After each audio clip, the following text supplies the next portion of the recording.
Bienvenidos, mi nombre es Lucas Rivarola de Malditos Nerds Infobae y estoy con Phil Spencer, Head of Xbox. Phil, very nice to meet you. I'm gonna ask you the first question.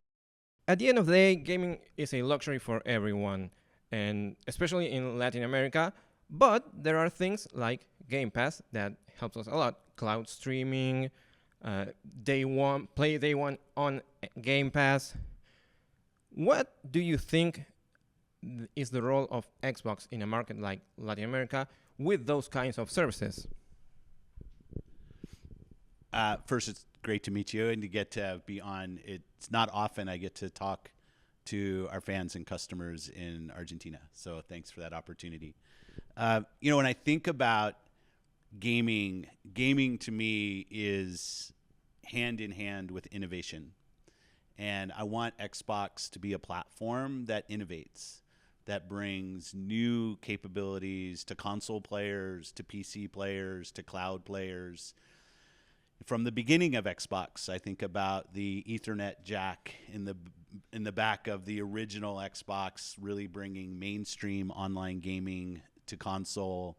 I think about our push around cross-play, cross-progression, our help in bringing indie developers to Xbox through ID at Xbox Game Pass, as you mentioned, xCloud, allowing people to play their Xbox games in so many different places. And that's what I want Xbox to continue to be about, innovating on console, innovating on PC, innovating on cloud, continuing to push new features, building new games. We've invested a lot in our game studios, building new games that are doing new and interesting things. Like innovation, to me, is the biggest hurdle. It is the biggest competition. How do we not get stuck doing the same thing every year? And I think as we continue to do that, Xbox will continue to be strong. Speaking of game studios, I think one of the biggest stories of the year was the acquisition of Activision Blizzard King. It was a very long process. There was a point where there were weeks when every day I will turn on my computer and there will be a new development. And I know about it because I had to write the articles about it. But how was it for you? Did it take a toll on you all of that time? And what comes next now that they are a part of Xbox? Well, first, the process was a new process for me. So I didn't know what to expect. I say it was the first time I had done an acquisition of that size. And I learned a lot. I would say it did take a toll. The time commitment, working with regulators, not only on me, but the entire team who was working to make sure, one, the deal happened. It happened in a way that was respectful to the teams and our customers. Did take a lot of time for many people across Xbox for an awful long time. I mean, we were almost 18 months in the market getting it approved. Now that it's approved, all of the work is on the teams. Like, how do we go and make sure we sit with the teams at Activision, at Blizzard, at King? Some of those teams we know well from our history on Xbox. Some of those teams we don't know as well. So the first thing we did was go and visit the studios, and we've continued to do that, to listen to what needs they have. Because as you mentioned, they're part of the team, but I'd say as of yet, we're still working and making them feel part of the team, and that takes time. So that's what's next, is us continuing to work to make sure that those teams feel very supported and that they have the opportunity to do their absolute best work as part of our team. So when people hear the phrase console war, it almost always means exclusive wars. But these days, there's a lot more than that. There's games that Microsoft has that are not just on Microsoft, like Minecraft. And there are services. Consoles nowadays offer more than just games. What do you think is the importance of an exclusive game these days? Yeah, I think the word exclusive has maybe even become a little outdated in terms of how it's used. Sometimes exclusive means a game that our first party develops. But as you mentioned, so many of our first party games ship in more places than they ever have. Whether it's cloud, we have a lot of games in the PlayStation Store today, a lot of games in the Nintendo Store, a lot of games on Steam. I want Xbox customers to feel that we're investing in doing innovative things to respect their investment in our platform. Xbox customers, people who have bought our console, people who invest in our PC library and our PC services, I think what they want are innovative games, new services that we're building. And I love the hardware that we have on our two consoles, Series X and Series S. I think it's fantastic.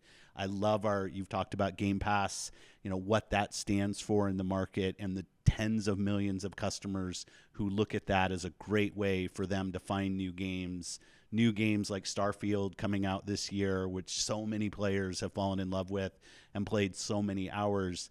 So for me, the word exclusive, I think, is maybe less about today's world where games from not just our first party, but other first parties end up on other platforms. And I really think about how do we make sure Team Xbox remains innovative and that we pay off the respect that our customers have made in our platform and our hardware by continuing to do new services, new hardware, and continue to drive innovation in gaming. Speaking a little bit more about platforms, the PC itself has become a gaming platform these years, with more and more games that were previously exclusive to consoles also showing up on PC. How do you see the future of PC within Xbox as a brand with services like Game Pass and streaming? Yeah, I think we were PC gaming at Microsoft before we were Xbox gaming. If I go back to Flight Simulator, Age of Empires, I mean, we have a history in PC gaming. In the end, customers decide where they want to play.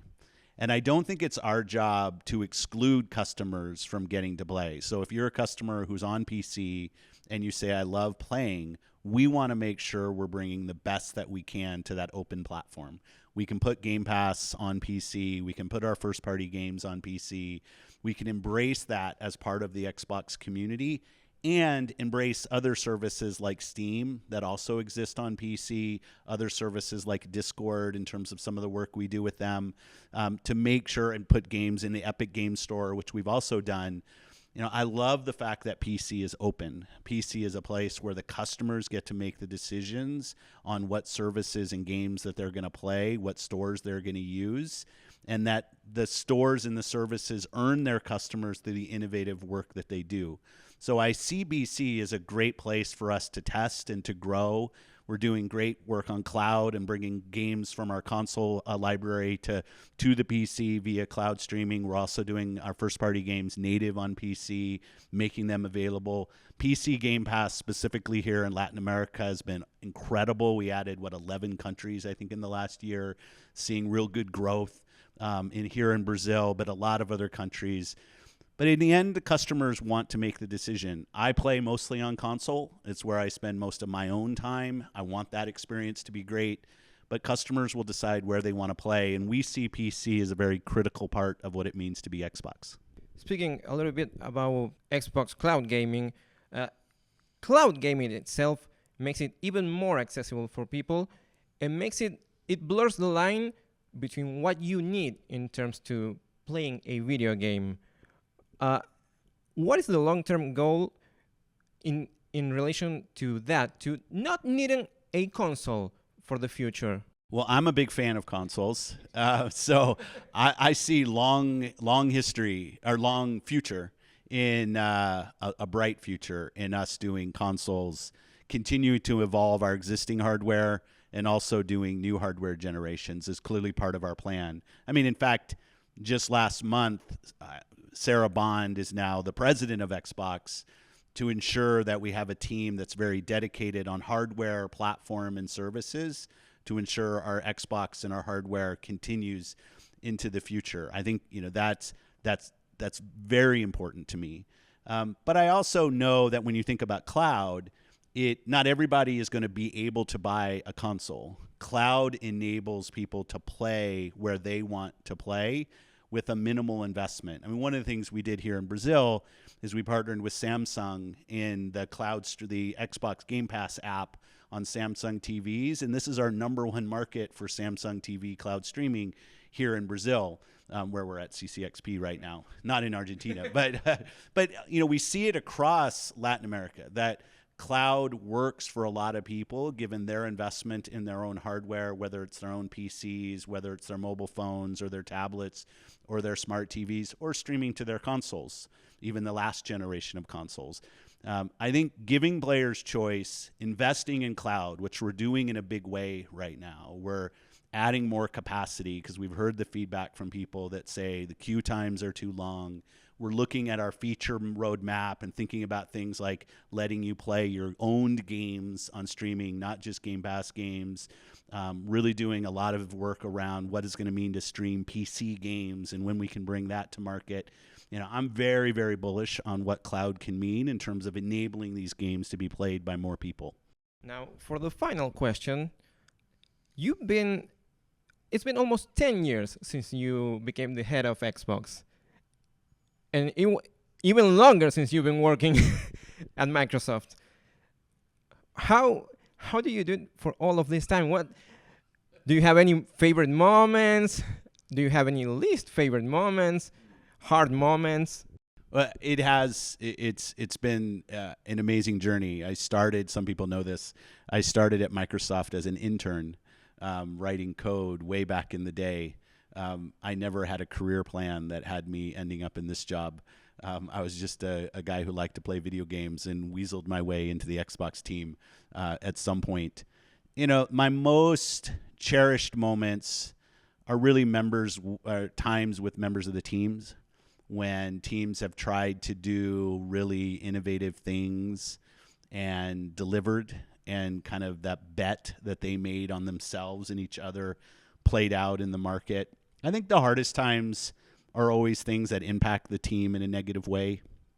It happens whether it's we don't have the market success or studios have closed. We go through different things as a team, and you work, you work so close with the people, so many hours, and it's professional, but there's also bonds that get created.